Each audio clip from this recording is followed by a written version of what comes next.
right, we're rolling. Welcome to Wilder Minds. We're back.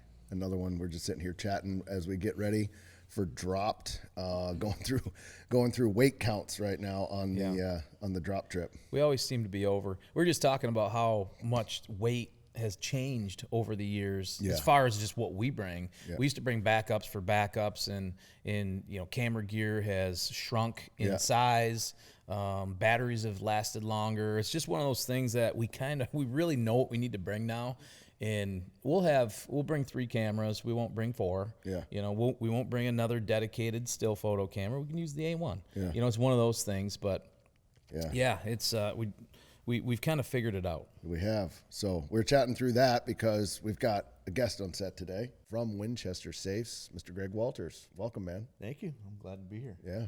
This is exciting. Greg's in. We're doing some content for the app, which is exciting. We're also going through a bunch of stuff with him. So we're proud to have Winchester Safes as a partner. We got a couple of the new ones right now. We got the Evolution, which I am so proud. Like, it is the coolest safe. Big, big. I love badass. It looks so good in my barn, and every now and then I just go over to it, open it, and just keep sliding it out. Like, I put like a bow on it. Yeah. Like, it's like a new toy. I just go and I put my bow in there, and I'm like, And it was funny because I don't normally keep that bow in a safe, and I put it in there. And then the other day I was looking for my bow. And I was, where did I do with my bow? And then I'm like, I put it in the safe. I went over there and I just slid it out. So it's pretty Actually, cool. Rich and I put it in there. You did, for the photo shoot. You guys that's did. probably why you forgot. That's exactly where it was. I had no idea where it was. It's such a good setup. Yeah, it is. I mean, it's phenomenal. Yeah. So we're going to cut some videos later today. I see we got a set up over there with some safe stuff on it. So. Yeah, Base Camp's going to get a more educational series on it, which is cool. So we're super excited about that. Well, I think maybe one of the best things to do. Why don't you just tell everybody a little bit about yourself, Greg? Yeah. What do you do? Where you come from? Just give everybody a look. Yeah. So that story kind of goes back. This will date me a little bit. Going back to mid '80s, I got involved in this industry. Okay. Yep. My old man got me into it. So. Been doing it for quite a while. It's a family business. Yeah. We started it out in California in 1989, moved it to Texas in 1991, and we've been there ever since. Yeah. Company is Granite Security, but we operate as Winchester Safes. Yeah. And we got that license years ago, 20 years ago. Yeah. And that was a game changer for us. Mm-hmm. I mean, we didn't really have an identity. We were out there operating as Granite, or I think we were putting Excalibur on some product and just kind of looking for an identity, and Winchester certainly gave us that, and it's been a game changer ever since. But it's been a ride. It really has. The safe industry really, in our opinion, hasn't evolved a whole lot. At the end of the day, it's a square box with a lock on it, but we're doing some things that we're changing the way the consumer interacts with it. The gun sticks is a different storage system that we've come up with that is super unique, and after the consumer uses it, they love it. The slide out panel for the bow. Yeah. Nobody's kind of showing the bow hunter any love, so we're kind of doing that a little bit. We've got a utility shelf that we're going to intro that's going to come off the back side of the door to kind of give you a place to get set up and do your stuff. So we're going to continue coming out with new stuff and innovating, and that's awesome. Yeah, we're having a good time. So you mentioned the gun sticks. Mm-hmm. So for me, that is a game changer of storage. Like the gun sticks, I've got obviously different calibers in there, sure. different size shotguns, and that's really what you guys were looking at is like, how can I store I have a 410 and a 22, right? So it's got a short barrel on it. But I was always looking for a place, okay, where's this going to go in the safe? The gun sticks, you just put that rod down through the middle of it, and now I've got them so organized in a line, and it's just so easy to just boom, and they're out of there. Well, yeah, so. the middle of the storage area you can utilize now, where you used to just put it on the outside. Yeah, the middle was just an empty spot, which is key. Yeah, the gun sticks are a game changer for me. When did you guys kind of think about that stuff? We've been kind of challenging the gun storage part of the interior for many years, and we just challenged that the U-shaped gun racks today that we all use just don't lend themselves to today's weapons. And you mentioned we're putting optics on these things and all kinds of furniture and everything else, and the U-shaped gun racks just don't work. And there's a lot of wasted space. So taking the rifle and going up with it and stacking them in there, you're able to utilize that space a lot better. Yeah. And then you're able to get to your weapons. I mean, nobody shoots that weapon in the back because you can't get to it. Yeah. Now you can. Yeah. I mean, you can get to it a lot easier now. Yeah. So it's a game changer system. Yeah. You're talking about operating under the name Winchester. I think, being able to operate under that name means something. It does. And I think what's really cool about it is, licensing deals happen across the industry and across all industries, but one of the most important things is being able to live up to that name. And I think what's awesome to see with you guys is I've come to learn more about you guys as a company, the products you're putting out there, is you actually truly live up to the legacy that comes along with that name. So durability, trustworthiness, rugged, always trying to push the envelope, trying to be innovative. You guys certainly do an awesome job of that. Is that something you guys talk about through the company regularly? Like, hey guys, look, this is how we have to operate. It is. It was a whole cultural change for us, really, to kind of go from a family business that was operating with, someone of no identity to then the next day you're operating as Winchester. Right. Yeah. I mean, a lot of standards had to change. And in our customer base, when they buy a Winchester gun safe, they look at that as a premium product. Yep. And if they have a problem with it, they expect a very high level of service and attention and detail. And so we spend a lot of time training our customer service internally to just satisfy the customer. And oftentimes the customer will call up and they can't get in it. Maybe a battery went dead or something.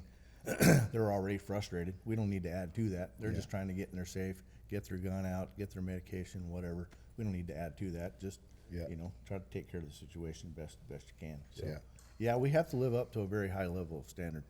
Oh, you guys do it. Yeah, and I think with Winchester, what they always do is they innovate, and they always think, where's the gaps? Where are the holes in the industry? What can we do to make our product better? And with gun sticks, with the new door technology, the slide out for the bow. I mean, all those things with the shelf, the things that are built into that safe, nobody's done before. And I think that's what you put that thinking hat on, that Winchester hat, and you live that.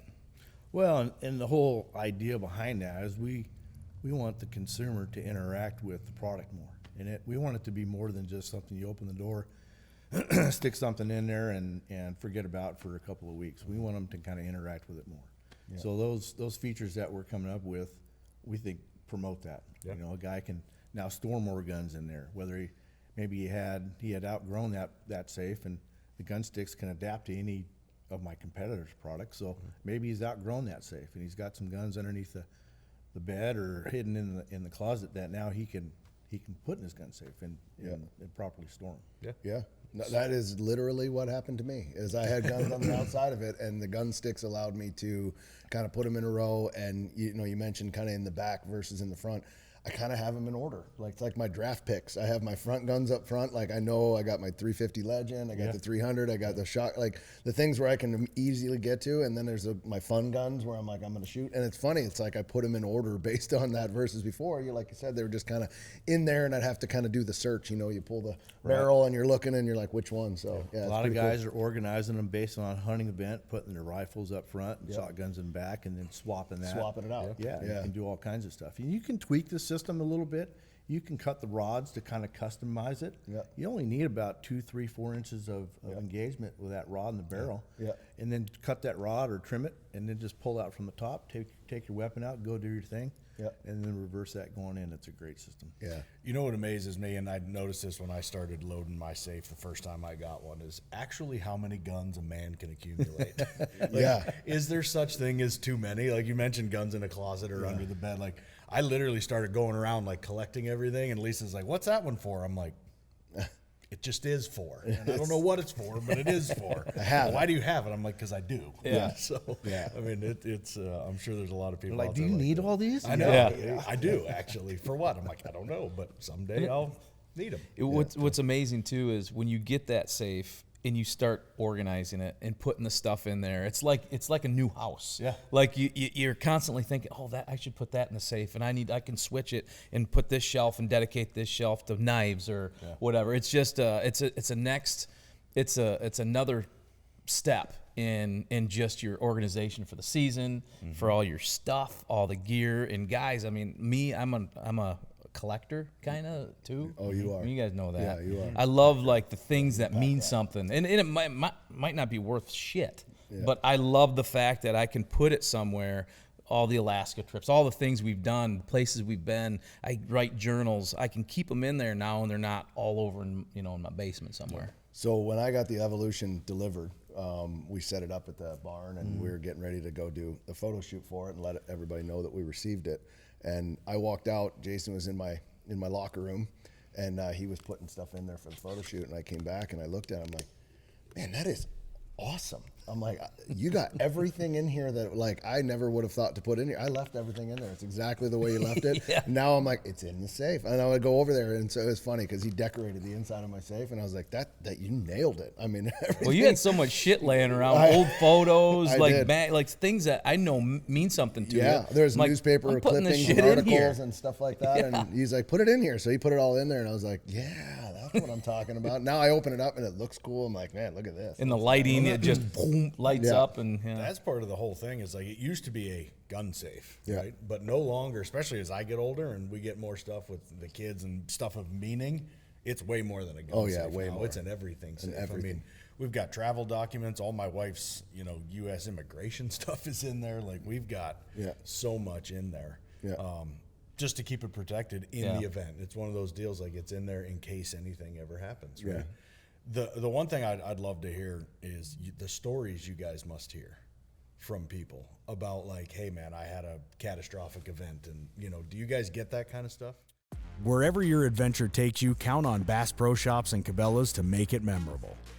From the timberline to the campsites to the lake and the range, get your family outfitted with the right gear. With premium brands like Worldwide Sportsman, Ascend, Instinct, Redhead, and Natural Reflections, they've got the apparel and the gear to make it the best adventure ever. Stop by today for a one-of-a-kind shopping experience in-store or online at BassPro.com and Cabela's.com. See for yourself at Bass Pro Shops and Cabela's stores. Your adventure starts here. All right, let's talk about beer for a second. You ever notice there's a big difference between Busch Light drinkers and other beer drinkers? I like to say we live on the wild side. A guy with a Busch Light in his hand, he's a man of the people. He's out there in the wild every day. He's in the trenches smashing bushies with a smile on his face. You know why? Because he doesn't care. He's not looking for a soulmate. He just needs something to wash that damn jerky down. And he's got himself a 12-pack of Freedom in a can. And when that can gets cracked, it's like opening a door to a whole different world. It's just a vibe. And if you haven't felt it, you should. So go grab yourself a case of bushies, give them a rip, and take a walk on the wild side. You've got things that matter. Memories, heirlooms, documents, firearms. And we all know that life is unpredictable. At Winchester Safes, they make sure life's unpredictable moments don't take those things from you. They use state-of-the-art methods that refuse to sacrifice quality. They put everything they have into their products, offering proven protection and peace of mind. There's only one safe company worthy of the title, the American Legend, and that's Winchester Safes. Follow at Winchester Safes or learn more on winchestersafes.com. Yeah, we get a lot of that, and everybody hears about all these fires that's going on all over the place. And, and we probably get 12 to 15 fire claims per year, and those hit kind of home. The safe sits over there, and it doesn't do anything until it has to do its job. Right. And usually that's to protect somebody's valuables from a home fire. And it sucks because at the end of the day, it does its job, but the customer's lost everything. Except what's in there. We get those phone calls and they're like, I lost everything except for what was in the safe. And so we wait until they get their lives put back together and rebuild, and we replace under our warranty. We replace the safe for free. But we often also get the stories, and these come at shows where we'll have somebody come in that had a kid, whether it was their kid or friend of the child came into the house and found a gun in the house, and it didn't end well. Yeah. And those stories, they suck. Yeah. But we keep hearing those, and we keep doing what we're doing to hopefully prevent that. But yeah, we hear those stories, and this is part of the industry. You know, it's okay to have guns, but be a responsible gun owner and just lock them up. There's nothing wrong with that. Yeah, for sure. You're so right, though. It doesn't do anything technically. No, it just sits until it's time. Yeah. You know what I mean? And then it steps up to the plate. So, yeah, some of those fire stories, it just got to be, you know, the stuff it saves. And on one hand, for you guys, it's got to be bittersweet because you're like, hell yeah, the safe did its job, and you have your stuff. But on the other hand, you're like, man, I'm sorry you lost everything. This poor else. Yeah, they had to lose everything. They lost everything. Yeah. You know, for my product to shine. That just, it's bittersweet. Yeah, that's crazy. Yeah. Crazy. Walk me back a little bit. So you guys are, granted, it's a family business. We know a lot about that in a family business. How's that been over the years? You start in California, obviously get out of that state as fast as possible. Now you're in Texas, right? That's much better state.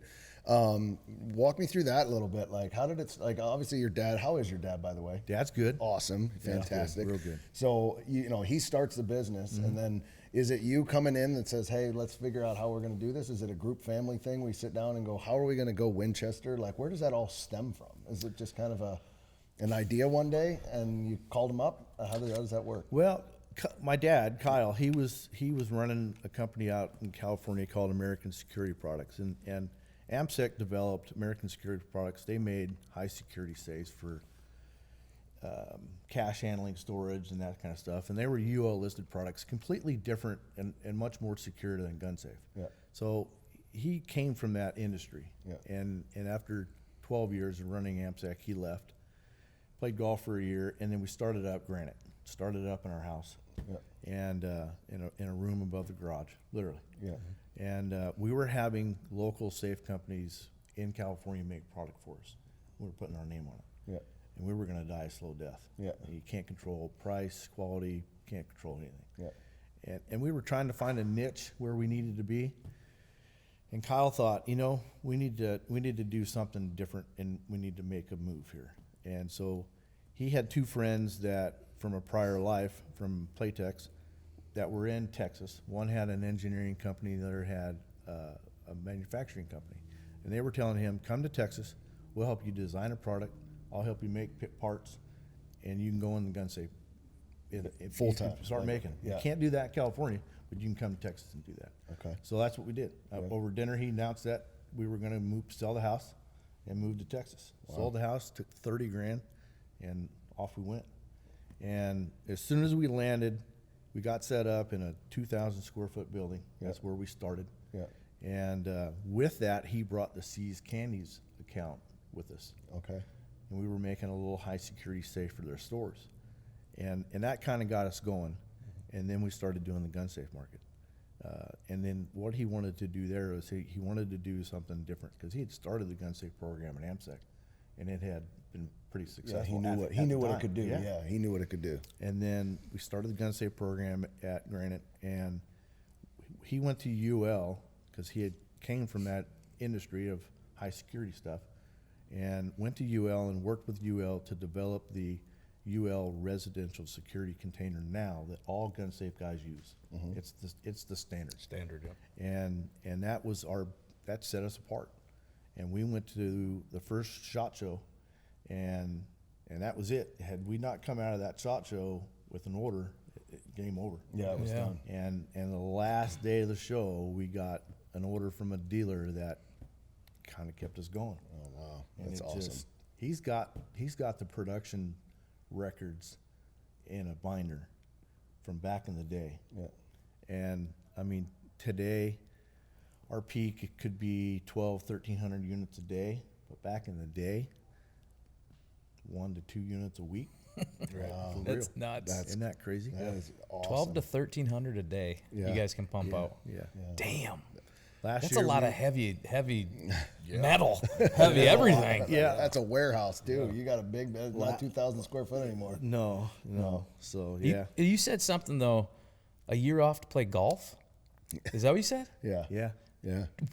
Okay. He just I love golf. He wanted. Where? He was How? like, I'm taking a moment. Right? He came out of AMSEC with a non-compete. So it was a year. So he Got just it. played golf and farted around for a year. And he said, "You got to go work." So when it all kind of happened, he was running AMSEC for, I think it was 13 years, 14 years, and his business partner Bill Lazier, he had a couple of companies that went under, and Bill had brought a venture capitalist group in, and that group and my dad they weren't seeing eye to eye. Yeah. So they let my dad go. Yeah. So he called me, and I was working at customer service. I had kind of gone through the rails, and I was working in customer service at the time, and it was lunchtime. He came in and he tapped me on the shoulder, and I was on the phone. He said, "Come see me when you're done." I said, "Okay." So I got off the phone and went in there. I thought he wanted to go to lunch. And so he said, "Close the door." I said, "Okay." So I closed the door, and he said, "Well, guess what just happened?" I said, I have no clue. He said, "I just got fired." I'm like, "For real?" Yeah. That, I'm 18, 19. That was, I'm like, holy. Dad got Dad fired. just got fired. Yeah. What is happening? What is going on? Yeah. And he said, "Guess what else just happened?" I said, "I don't know. You just got fired too." So I'm like, "Oh, what does all this mean?" Guess what else? I'm going to go play golf. Yeah. What the hell? Dad, you're not good. Book us a tea time because we got a little bit of time here. He went and played golf, and I went and worked for a local lock company, Lagarde, that was in Torrance at the time. And then we started up Granite in our house. Yeah. And it was me and Dad, Mom, and my brother. Yeah. Thank God you got fired, though. Yeah. And your dad, because look what happened from that. Everything happens for Look a what reason. happened from that. Yeah. Yeah. I love it because that is the definition of bootstrapping. You start in the garage, you go to the show, you lay it all on the line, like sink or swim, and the last day you get an order that's like, okay, we got life. You know what I mean? Yeah. We keep breathing for another couple days. And Here we go. it's just those little progressions that you have to take because small businesses are so vulnerable, So we look back over that time span, and we've definitely had some challenges, but here we are. Yeah. For sure. So cool. Well, we talk about all the time. I mean, being entrepreneurs and building a business and doing all that stuff, and we chat about it literally on a daily. But I think where you're at is, people see instant results, right? So you see today Winchester Safes, and they go, "Man, that's Winchester Safes." What they didn't see was that, right? They don't see the 15 to 20 years that it took, and those little things along the way, the valleys that you were in, the bets you made on yourselves and you guys as a family.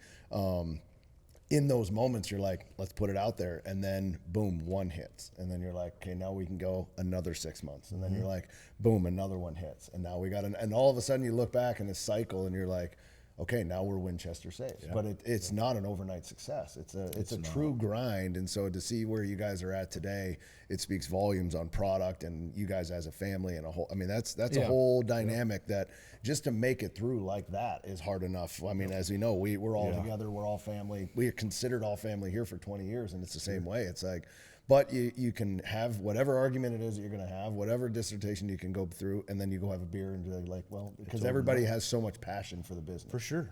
Yeah. I mean, we all have one goal. Yeah. And as long as everybody's going towards that goal, it works. Yeah. But, Yeah. So how did, obviously the quality's always been something you guys have stood on before Winchester was even on the front of that safe. Is there an example, though, that when that logo, that horse and rider went on the front of that safe, that got you an opportunity for bigger business? Yeah, when we were still Granite, we didn't have really an identity. And we had got some Sam's Club's business. And we came up with a brand that we were putting on the Sam's Club product called Excalibur. Yeah, they're and I still do out there remember today. that. I remember those, yeah. A ton of them out there. Yeah. We did hunter green and burgundy for a while, two really good colors, and they sold the tar out of them. Yep. But we were splitting that business with Remington. They had half the stores and we had half the stores.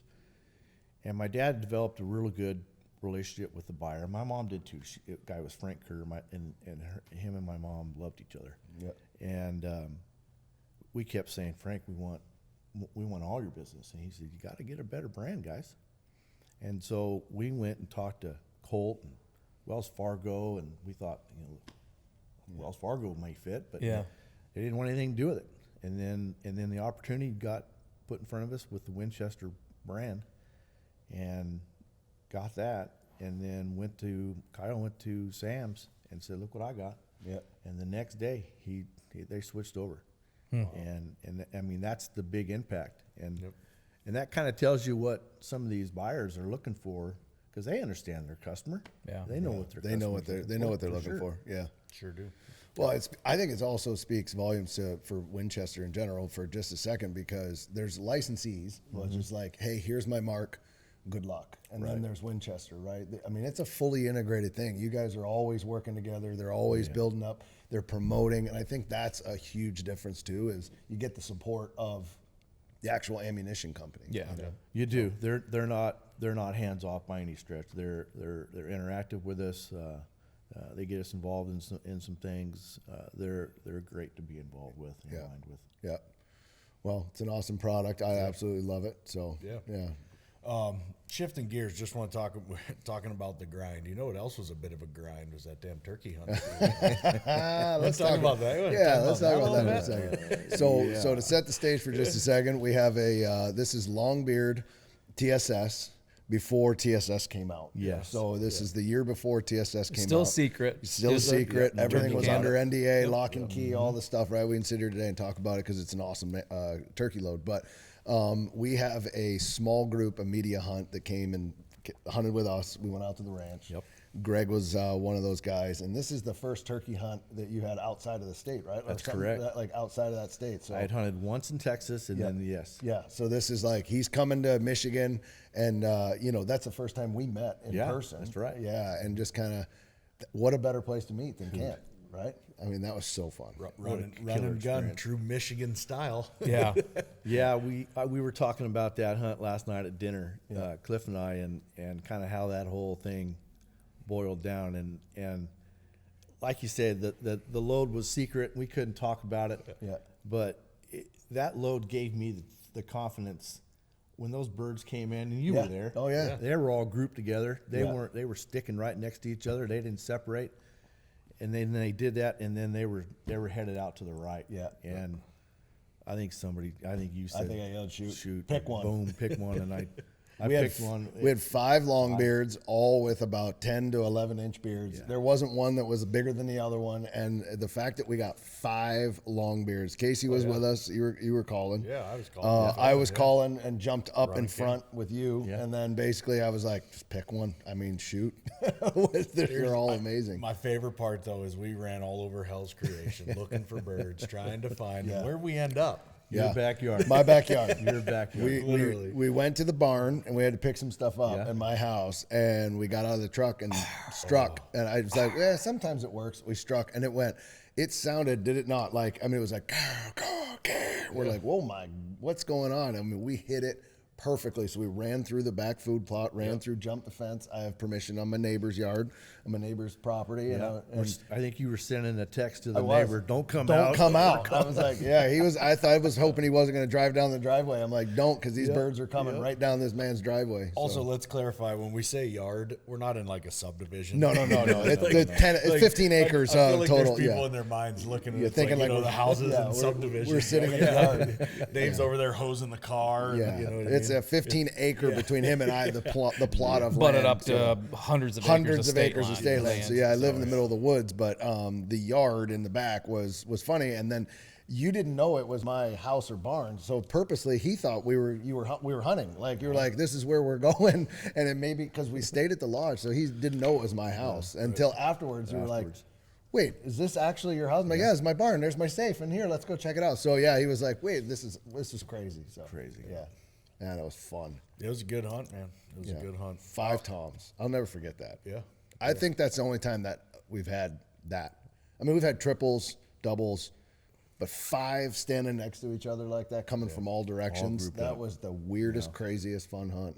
And loud, too. Oh, yeah. Very vocal. They came in quick. They came in hot. They did. They came in hot, and they were vocal. Yep. I also remember the speed at which you jumped up and ran.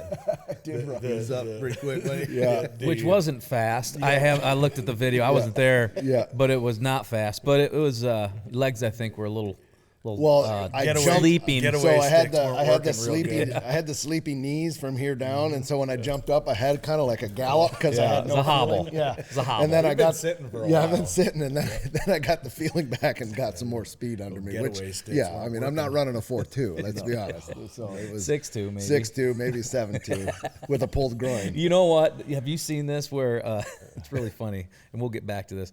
There's a husband and wife that said, you know what? I've never seen you run full speed before.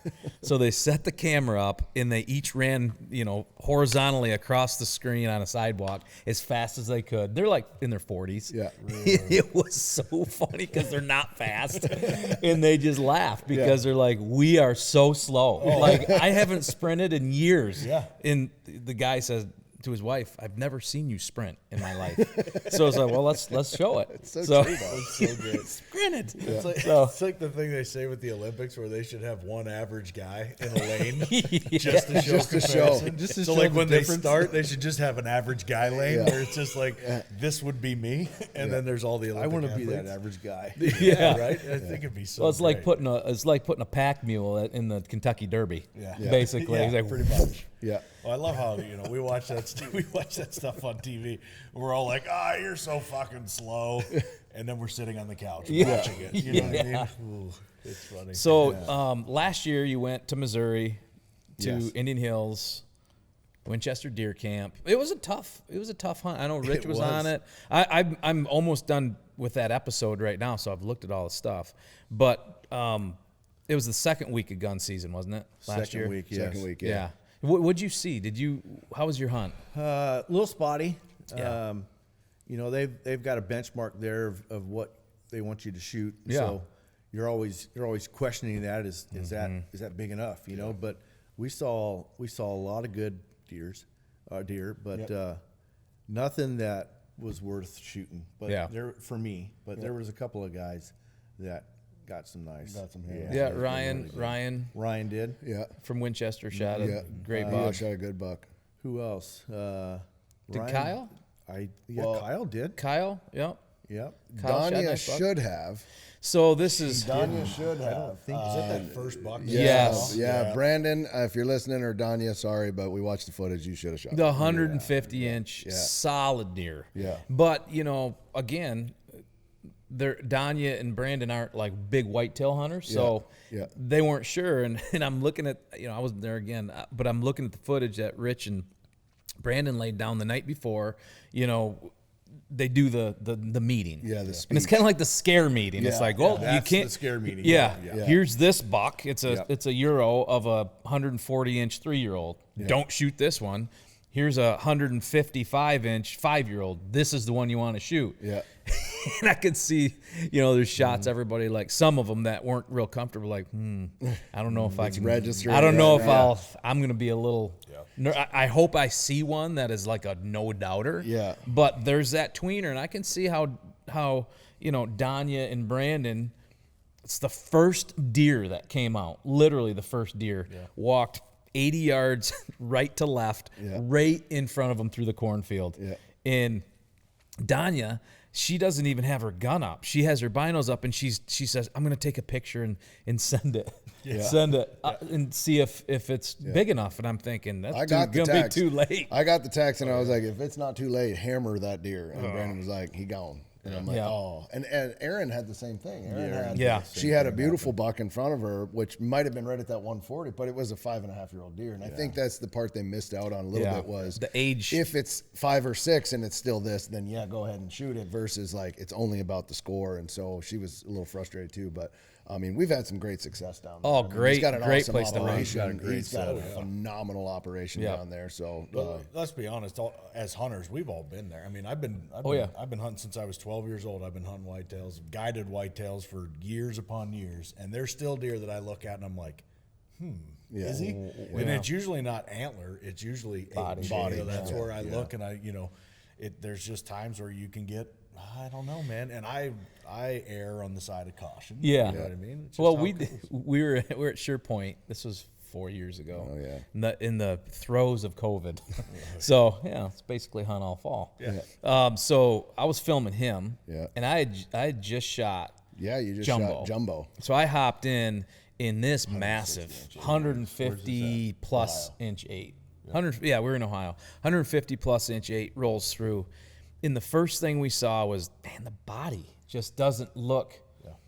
It's not a Midwestern body. And now, over the years we've hunted Ohio so much, we know they're long-bodied. They're a little sleeker. And even Longshanks that Weston shot last year, he looked like a 3-year-old body, but he was, when we found him this spring, he was the longest deer that I'd ever seen, ever. So we discussed it, and we let him go. And I didn't even go to full draw. I had the bow off because when he came over the hill, right, he's 150. So I looked at his antlers, and I'm like, all right, like that, he's a stud. But man, I couldn't get him there. And I mean, I let him pass, but I was like, it would have been tougher to let him pass when he was in the wheelhouse. So we went back and watched the footage later, and I was like, both of us looked at each Big other mistake. like, mistake. Oh yeah, mistake. That's the worst. Is when you look back at it. Well, I'm stupid. I mean, we kind of had an idea we made a mistake because he got up to where we had that old feeder up at the top. And we both looked at him like, oh, damn. And then the kitchen sink, rattle, snort, wheeze, turn him around. All of it. Chase. Do it all. Chase, but I will grunting. say that 8, I believe, is the 8 that came out in muzzleloader season. It where was a him. misfire from, like, I don't know if you've ever had this happen, but that, like the bullet, I could have thrown it out the barrel faster. And it was that same 8. I'm like, God just doesn't want me to shoot this point. It just not going to work out. That was just it was a insane. stag. So is what it was. Yeah, it was. It was a beautiful 8. But there's that age and judging and all that stuff. And I do 95% of the time. I start. I'll see the antlers, okay, great, I know, but I'm going to the body immediately and trying to figure out, is he old enough? That's like a big thing for me. Does he have chesticles? Does he waddle? Like, does he have the sway? Does he have the scar? Like, what is he? Is he an old enough deer?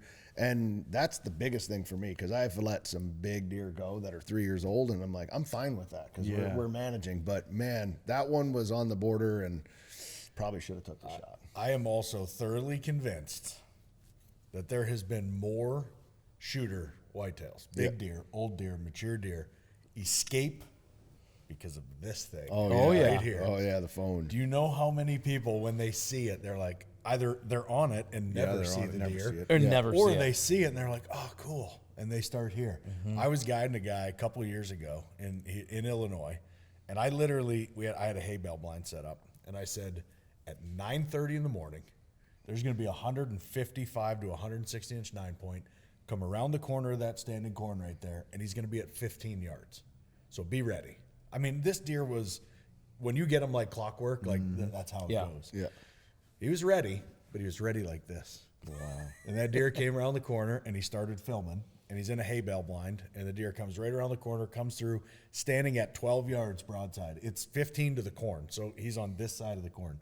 Literally like 12 yards broadside, and he's filming like this out the window. And then all of a sudden, you get the and he drops his phone inside the blind, and when he picks it, you know, in the video, and he picks it back up, and he goes like this, and there's no deer. The deer's gone. It's gone. So he could his phone shoot an arrow? Like, what was he doing? He sends it to me, and he goes, "Is this him?" I'm like, "Oh my god!" I'm like, "Yes, that's him." What happened? Let's ground check him. He's gone. I didn't get to shoot. I dropped my phone. I'm like, oh no. So I swear these things right here have let more deer walk. Well, yeah. There's even no if question. they're on vibrate, I mean, in a deer blind, it'll make a racket. Well, you guys were having some fun there in Missouri, because I saw a lot of Snapchat filters going back and forth. That was boy. I was on a separate chain of all the. Uncle Rich jump on the snap train. Where is he over there? Yeah, Rich is back there. Rich jumped on it. Snapper. Aaron was on it. Aaron, everybody jumped on it. You guys, that did kill time for you guys. It did. Had a lot of fun. That's filthy rich, We had actually. some laughs about that. It's filthy tips rich. from the deer blind. I actually downloaded Snapchat years ago for the first time because of Rich. Because of the videos he would send. He goes, remember he sent that, welcome to the Snapper. Welcome to the Snapper, and then big lips on him and like his short head. So yeah, he does a lot of that stuff. I know I saw it going, but Aaron, when she starts laughing, she starts crying when she's laughing, right? Yeah. So you can see her just about trying to do it, but it was actually so funny to her that she was crying in the video. Yeah, her and Ryan did one that was so funny. I swear to God. Unreal. Yeah. Well, those are the memories, though. That's what it's about. Great. That's what it's all about. Yeah, you don't kill a deer, but you got that stuff too. Yeah. Oh, yeah. Yeah, that was a great camp. We've been to that camp, I don't know, four times. I've filmed a couple, hunted in a couple. Yeah. That's probably one of my favorite camps. He's got a great setup. The accommodations there are great. The bedrooms are amazing, comfortable. He built that 2 years ago, I think. Yeah. You know, Joe- it was great. Joe before Ogden. that. So you Yeah, guys Joe already know Ogden. who we're talking about. Indian. Great dude. Is it Indian Valley or Indian River? Hills. Indian Hills. Yep. Indian Hills. Joe Ogden. Yeah. He built that brand new barn up there, and it's gorgeous. That's man. great. It really is. So this fall, what do you have on tap? Anything? Nothing yet, really. We've got a deer lease down in Texas, down in that Llano area, kind of where the Kerr County floods were. We've got 6,500 acres down there that we hunt. It's got whitetail on it and a bunch of hogs. So we'll go down there and hunt, but nothing else lined up, really. I just got back from Montana and went fishing. Fished the Yellowstone for the first time. Took the wife with me. We had a great time. Fished for a day and then went to the park for a day and tooled around. It's beautiful country. isn't Oh, it? man. Yeah. Just breathtaking. Yeah. It's crazy. I still can't get over you talk to these Texas humans and they say I have a lease. Yeah. I got 74,000 acres. Yeah. I got 682,000 It gets bigger every time I say it. There's some doves and a few hogs on it. Holy shit, It's man. a county up here in Michigan. I I got a got a county. lease. I got 81 acres. You know what I mean? Yeah. I got 652,000 acres. Yeah. Jeez. It's Yeah. just incredible. That's There's a lot of land down there. Yeah. Yeah. I'll say. So going back to that turkey hunt, let's talk just for a quick second. How good was the barbecue? Oh, man. Huh? What was his Dodman, name? Mike Dodman. Dottie. Dodman. That he needs to own a barbecue place. He would. Honestly, he would. He's he does it with love. Like when you see how much that guy cares about barbecue. He does, and I think that makes a difference. To be honest with you, but I mean Texas has got some solid barbecue. Yeah. But his barbecue was good. Oh, yeah. He'd like to hear that. He'd love to hear that. It's one of the best in the world, He man. did a phenomenal job. And when he's done, if you just look at him physically, you can tell he's been out there doing his thing. I mean, he's got like bare feet or his sandals rolled are around out. on it, His flip-flops. dirt. It looks like he's rolled in the grill by the yeah. time he's done. But when he comes out of there, man, he sits down and he's worked over. But man, and people enjoy his food. and it's all about he wants you to enjoy the food. Yep. And he wants you to tell him that you yeah. enjoyed the food. Dottie, oh man, he does One that of a kind. every year. We do that once a year, and I look forward to it. And he'll do the barbecue out there at the ranch, and it's like when it's time, it's like, oh man, it's time.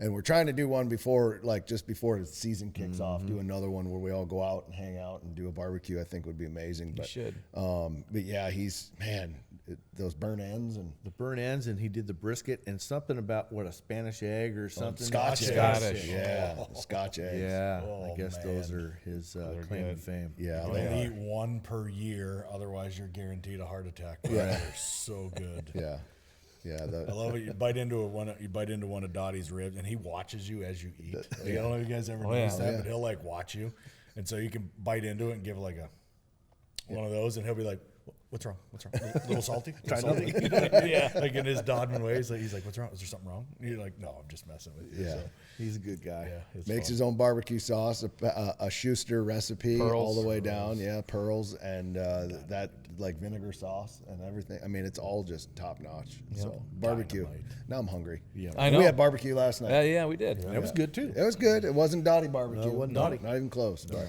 Well, it's good, though. It was good barbecue. So what's next for Winchester Safes? What do you guys got cooking? I know there's probably stuff that you can't really talk about, but what's cooking? What's on the agenda for you guys? What can you talk about? So we're going to continue our innovation, and you'll see some of that at SHOT Show. Yep.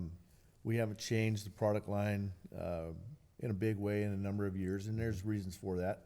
The dealer base kind of wants to keep some consistency with the product, so we don't want to kind of change things too much. But we're coming out with a couple of things that will kind of change the platform for us next year. Some of these features that we've been doing, we've kind of sprinkled it through some different series. We're going to take some of those features and just add it to all the series. Just standardize it. Just standardize it. Yeah. So there's some good features out there, so no reason why we should just isolate it to a couple of different series. Let's go ahead and put that feature on all of them and just make it available top to bottom. So that kind of stuff, some different colors probably, but certainly more stuff to promote the consumer interacting with the product more. Yeah. Very cool. Well, I love the designs. Like, so I've got the gray Evolution with a mountain scape on the front of it. And it's a beautiful safe. Awesome. And you have the We the People. We the People. We the People is that is a sweet looking safe as well. Bachman's got that one, doesn't she? Yeah, Bachman's. Yeah. You know what would be really cool, and this comes a lot from the fly fishing world. And I know you were just out in Montana, but some of the artists and the artwork that's out there. And I immediately go to like Kirby and some of Ryan Kirby's artwork. And I don't know if it would ever be something that would be cool to look at getting on a safe, but some of Kirby's artwork is it's tremendous. Well, and to match up with the actual ammo boxes themselves with some of the stuff that he's done. And then you know, in my mind, I look at it. Then your safe becomes a piece of art, and it becomes an expression. Again, going back to trying to get people to interact with it more, it becomes like an expression. You see it a lot now actually happening in like cities. Like they did it here where they went around and all the big metal boxes that hide the electric and stuff, they painted and they like did cool stuff with. You could almost take that approach with a safe. So maybe something to look into. Yeah, that's cool. Customize it to the, you know, whether it's a painting or something, an airbrush painting of you know, grandson's first deer or something. You know, do all kinds of different stuff. Customize it. Yeah, for sure. Sweet. Yeah. Real quick, I know you guys talk about the testing that you guys do, the fire testing. It's rated at 60 minutes, 90 minutes, 120. How do you get that rating? And is it, you know, talk about that process. Burn shit, probably. Yeah. We burn stuff. Yeah. So we've worked with the lab down in Texas, Intertech Lab. And they've got a big furnace, and only a couple of labs have got furnaces large enough to test gun safes. But Intertech's got a lab. They've got a furnace large enough, and we've done testing with that lab exclusively for years. And we've tested things from 30 minutes all the way up to 3 hours. And the way they test things is they put a gun safe in their furnace, and they put 3 thermal couples inside, one down below, one in the middle, and then one up top. Close the door, heat the furnace up, and the first time any one of those thermal couples reaches 350, fire test is over. That's your failure point. So if it goes 45 minutes, then and it pops, then that's your benchmark. So you're 45 minutes at 1400. If it goes 2 hours, then you're good for 2 hours. The trick to getting higher fire ratings is additional layers of fire protection in the body. More on the top and in the walls and the sides. And then, but the limiting factor really, and there is a limiting factor, is the door seal. We all use this Palisol door seal, and it expands 10 times its static thickness when it hits a temperature. But there's no other seals out there that are better than that. So Gun Safe Market's been trying to get these guys to develop a seal that snaps faster or reacts faster, so we can get these fire ratings better. But the testing is pretty aggressive. I mean, 1400 degrees is pretty hot. It's super, super hot. That safe is glowing red. The first thing that goes is the keypad. That melts off right away. It's either Zamac or plastic. That melts off. And then usually the graphics catch on fire, which is kind of cool.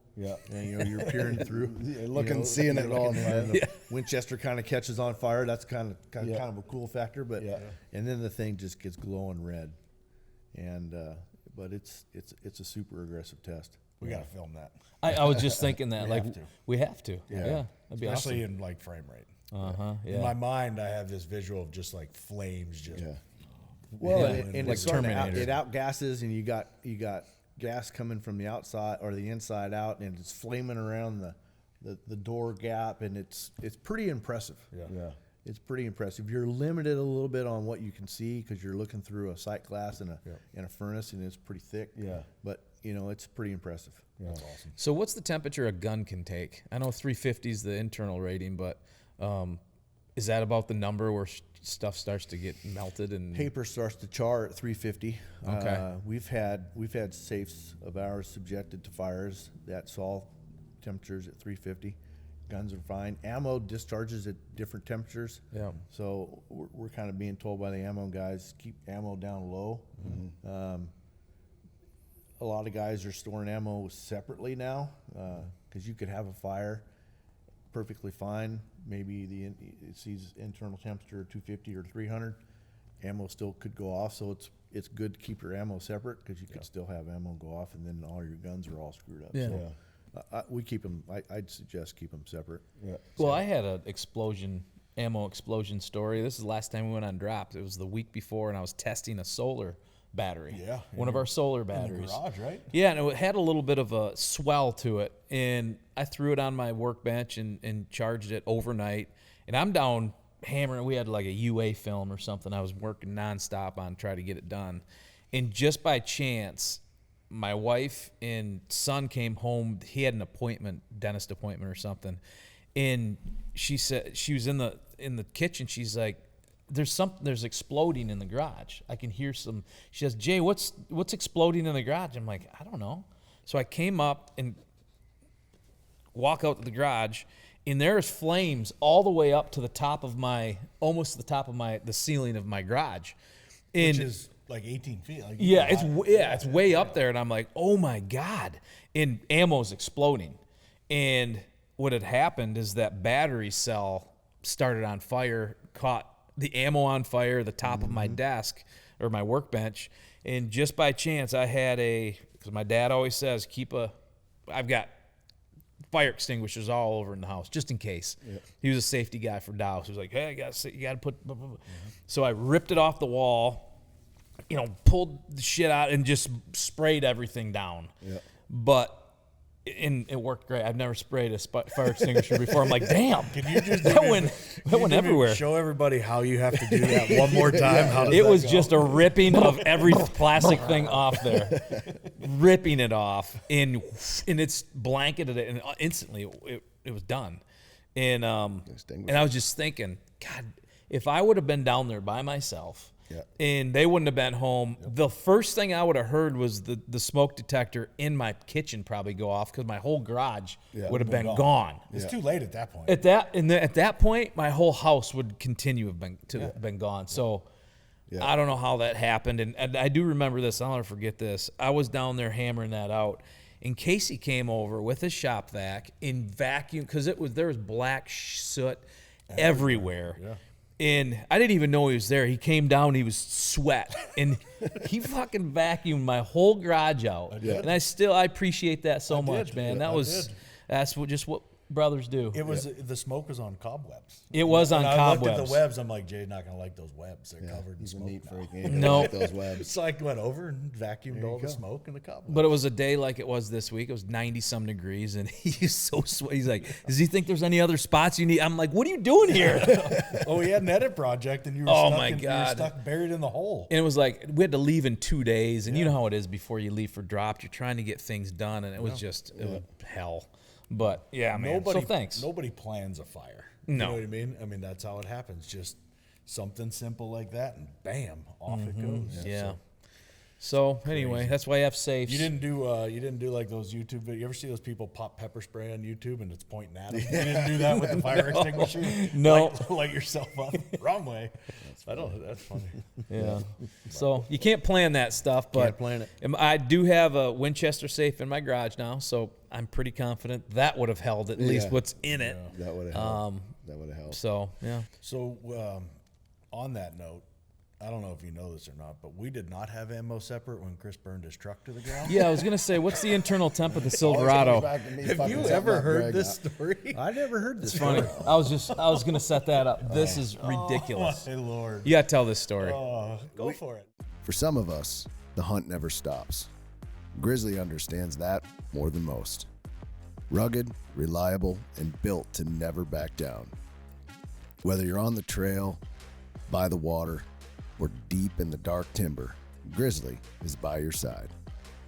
Tough enough to take on the wild and ready for whatever you can throw.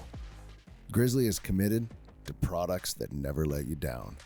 Always on the hunt with Grizzly. Out here in the wild, precision isn't just a luxury, it's a necessity. Leupold Optics is built on the foundation of American craftsmanship, where every features function first. For over a century now, they've combined dedication and technology with a relentless put-it-to-the-test attitude, creating optics that stand up when everything else stands down. When it matters most, you need the best. That's what you get with Leupold Optics. While other companies out there warranty failure, Leupold guarantees performance for life. Some call it out on the trail. I like to call it the road less traveled. The kind of place where the going gets tough. That's where Tracker Off-Road comes in. Made for those who won't back down. Tracker Off-Road delivers the hardest working machines with the greatest capability at the strongest value in the industry. Built by those who know what it takes and designed for those who don't turn back. Tracker is dedicated to delivering machines that let you get the most out of your day and your dollar. Ready to take on your next adventure? Go with Tracker Off-Road. Every shot counts. And when it's time to make it count, you want the best. Winchester Ammunition has built its legacy on a commitment to innovation by continuously pushing what's possible. In the heartland of America, the American legend crafts ammunition that's purpose-built, reliable, accurate, and ready to perform no matter how harsh the conditions. Whether you're hunting or shooting for sport, Winchester will be there. We did Burnmaster General. We did a controlled burn. Controlled burn. We did a controlled burn. By we, he means him. Yeah. So basically, It was not controlled. it was for a period of time, and then it wasn't. Nope. So I got a Chevy 2500 HD diesel. I got an aluminum trailer on the back that's probably 20-foot aluminum trailer with, at the time, a Polaris Ranger. Jason's trailer. Jason's Ranger. Polaris Ranger. Jason's trailer. 2 weeks worth of Winchester work. We go to Kansas, 8 we turkey guns, hunt, and all we our filmed cameras. everything for a new ammo launch at the time. Longbeard at the time. It was Longbeard. actually Longbeard, the first one, right? Everything. So we go to Kansas. We have a week. We're at a camp. We're good, and it was burn season. So we were burning the farm, and we broke everything down. We put it in the truck. Everything. I mean, We got to run. everything We was got to in the run truck. this video, by the way. in Yeah, this we'll podcast. get that video and put it up here and show it. But everything was in the truck, okay? And then we decide before we hit the road, let's take that truck and we're gonna go eat. Mm-hmm. So when we left, the fire was controlled around camp to where we thought it was, basically, and we were like, it's not gonna come down here, and it was burning. I mean, the farm was burning. It was a controlled burn on all the fields. Yes, go ahead. He has a He has a question. Very last thing I said. Yeah. Is everybody good with the position of that truck right there? Oh, yeah, it's fine. We're like, Continue. you know me, I'm hard on shit. So I'm like, yeah, it looks fine. I'm like, and now when I say it's controlled, the fire was probably 50 feet away from the truck, not like 500 feet away. Like it was just like up on the hill.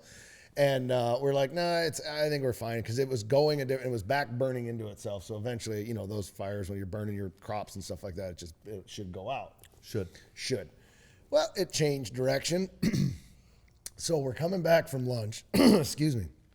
We're coming back from lunch, and there's black smoke billowing. Oh boy! Beyond anything I've ever seen before. Like 3 miles away. You see it's it. miles. Kansas. That usually Middle of miles Kansas. away. According to the Miles. farmer, black smoke just ain't right. It just ain't right. So, so we're coming down the road, and I said, it's probably the shed. It's got to be the shed. Because there was a shed there. And I said, it's got to be the shed. Was. And now we're getting closer to the point where then I go, is it my truck? It can't be my truck, is it? So we come around, and the farmer, he pulls up next to us. And right then I said, what is it? He goes, man, I come over here. Black smoke just ain't right. I said, I know. What is it? He goes, it's gone. All of it. I said, what do you mean all of it? He goes, your truck's on fire. Oh, wow. I'm like, you've got to be kidding me. My initial reaction was, I think you hear it in the video, my shoes are in the truck. Yeah. Because I had my rubber boots on still. Oh, So it goes from us and me and Shock to we pull up. Well, you Fireworks. talk about fireworks and ammo. Yeah. It's Cases. all of the brand new cases of Longbeard are in the truck. wow. Not to mention the propane tanks from all the grills, the gas from the Ranger, the gas from the truck. This truck exploded at least 4 different times, and It's all on video, the too. bullets were like, we were sitting there and we go, it was flying. And so the fire department, we called them, and the guy's like, yeah, man, we're we're not doing shit till that thing starts shooting at us. Yeah. Because it was you couldn't get up there and put the fire out, you get shot. I mean, the bullets were going off like crazy. Not to mention, like my truck, I have a lot of bullets in there anyway. And we had passports, laptops, footage, cameras, guns, everything from the entire Not truck. to mention, this was a 1-year-old Silverado 2500 HD diesel. Yeah. It was all of our clothes. It was everything. We actually had to, I got a rental car, and we had to call Cabela's, and we went to the Bass Pro Shops in Kansas City and had to get clothes. I got a pair of shoes. Yeah, because we didn't have any clothes. So we called them and we're like, guys, we're going to stop in. And I didn't have any shoes. We had to stop home and get and so we stopped there and we got stuff that we needed, and then we went on our way, and it laid there melted because that aluminum trailer melted like RoboCop. Like Terminator's face. Liquid running aluminum going down. So they put it out. After a while, they put it out, and we went back and looked at it, and I just couldn't believe it. Well, you called me, so I wasn't on this trip. I was coaching a little league travel baseball game back in, I don't know, the boys, Gibson was 12 or something in Battle Creek. You called me up. You FaceTimed me. Yeah. You said, hey, something happened. So what? Well, your Ranger is not here anymore.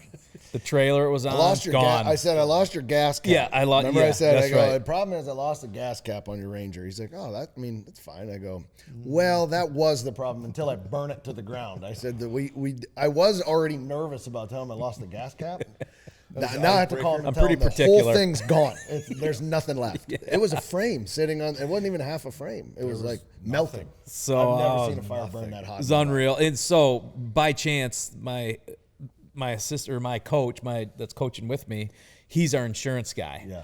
And I said, Kurt. He's right next to him. I said, Kurt, something bad happened. He's like, I don't even want to know until after the tournament. Don't tell me. He said, don't tell me. Yeah, don't tell me. And he's the everything. best. Yeah. Yiter Insurance, they're the best. Yeah. And he goes, take pictures of everything. I was like, take pictures all of right, everything, make me a list. He's like, I said, it's not going to be an easy one for you. He's like, God damn it. But it is what it is, and that's why you have it, and they're really good. But anyway, the pictures, though, you got shot afterwards. Working on the jumped in there. I jumped in like I was working, sitting in the driver's seat. We got to post some of those. No windshield, on the hood, charred hood, and Casey and I have laptops out, and there's nothing. It's burnt screens. We're just sitting like this, typing in the front seat. There's no seat. There's no anything. All you guys are just sitting. You're sitting in the frame of the truck. And you're just acting like you're driving down the road like nothing happened. Because at that point, what do? You laugh. You have to. What are you going to do? It's like there's the initial shock, and then you got to laugh about it, right? Like So the plan was the guys, AB and Lee, were going to leave, and I think Rock was there. We're going to leave with the truck. We had to fly home. They were going to stop in Missouri on the way and hunt and do more Longbeard stuff and everything else. Well, there's no truck now to do that, and I think we had one gun that was in the rental at the time. So they had one shotgun to make it happen. And the rental place only had a Dodge Charger or something. Yeah, they did. So they went turkey hunting, and they got pictures of them like sitting on the hood of a badass Dodge Charger with these birds and all this stuff because they made it to Missouri in like an hour. Yeah, they drove so fast. Yeah, there's just there's nothing. But for still to this day, everything's in the truck. Everything. For like a year, you're like, oh, where's my sunglasses? God damn, it was in the truck. Where's that one? Where's my buck knife? Oh, that was in the truck. Everything was in the truck. Yeah. Everything's in the truck. There's two things though that pissed me off more than anything. This goes back to like the stories of shit you lose, and they would be meaningless, and there's like virtually zero value to them. Like to buy another one, it would cost me like $12. One was I had a hat in there that was like. It was a good hat. You guys know? Oh, yeah. You know a good talking hat. About hats, Good hat. Yeah, I get it. That damn hat was in the truck, and then the other was one of my neck gaiters. And they don't even make that neck gaiter anymore, and that son of a bitch burnt to the ground. Oh, yeah. Fast, real fast. Yep. So, and I had $600 cash, and the insurance company never gave me that much. Yeah. They're like, sure you did. Yeah, sure. I'm like, I swear to God, I had $600. Who carries cash? Okay, sure buddy. you did. So it still pissed me off. Yeah, my golf clubs were in there too. My PXGs, they were in. Oh yeah, that weren't even invented yet. Yeah, weren't even invented yet. I'm like, these are PXG golf clubs. They're $16,000. No. The big problem was we had shot all that footage for the Longbeard XR release. Killed a couple gobblers. I mean, that's everything. what we were doing there. We were filming this brand new ammo and testing to see if it all worked and everything else. Also, also not a call I wanted to make. We lost all of it. Oh. I burned all your guns to the ground. All your ammo's gone, and also, so is all the footage. So we're gonna have to go turkey hunting somewhere else. We'll get it. I mean, we did. We turned it around. We got a lot of kills. We did it, but it was a disaster. So what do you guys ever think? I don't remember, but like, did we get 70%, 60% of the cost back of all the gear and everything? I feel like we got it all. Honestly, I mean, cameras out the ass, laptops, hard drives, we put the list cards. together, and Kurt, he was like, he was put it pretty on damn there. good, he was man. great, and because we have good, I mean, we pay a lot for our insurance too. we do. I think Business what it insurance. came down to at the end of the day was, because everything was in the truck, you can only remember so much. Right. And then it would be like That's what I 6 mean, months later, and I'd be like, oh, that was in Yeah. the truck too. And you didn't put it on the list or something for sure. Well, yeah, for But, you, there's sunglasses, knives. You can't. And then I had stuff in that truck. I mean, I do that because my truck is. You had a it's sunglass hut in there. Yeah, it's my virtual office, right? So I mean, I have so much stuff in there. The back has got all the gear in it. It's dialed. And it's the same way right now. And oddly enough, I have a flat tire that I have to go change after. Crazy. So That's weird. it's crazy. Sidewall explosion. Sidewall explosion. What happened there? Last night. I got to go Curb change monster. a tire as soon as we're done with this. So yeah, oddly enough, the truck. Everything's in the truck. I was gonna stock that safe this morning, but everything's in the truck. It's crazy. So yeah. So that's how I know about ammunition exploding, because I was listening to it whiz by my head as I started to walk. We left. We were like, we can't be up here. I heard that first. Yeah. Like, that's not cool. Yeah. I saw what Longbeard does to turkeys. I don't want to. Yeah, I don't want to see what it does to me. And I had other ammo in there, 10 millimeter, 9 millimeter, all that stuff was still in the truck. Yeah. Well, I'm looking forward to a couple good days here. It's exciting to have you in, Greg. We appreciate you coming in, and we appreciate all the support Winchester Safes has given us, and we believe in the products and what you guys do in the family business. And make sure you say hi to Kyle for us. I will. Yeah. So, and all the whole team down there. You got an amazing team. Social media has been awesome lately. The girls are doing a fantastic job. I love seeing some of the stuff you guys are doing in the office. So if you're not following along, follow Winchester Safes on Instagram. They're doing some cool stuff. So Yeah, give everybody a quick rundown. Where can they find you? Websites and all that kind of stuff. Website is winchestersafes.com, and you can also find us on Instagram, Twitter, Facebook, LinkedIn. I think that's it. All the places. all the places, right? Yeah. All the spots. That's awesome. Well, look forward to some really cool stuff coming up at base camp. It's going to be fun. We're going to have that out pretty soon. So stay tuned for that. And otherwise, you guys have another great day. Thanks for listening. Mama say it's a new day song.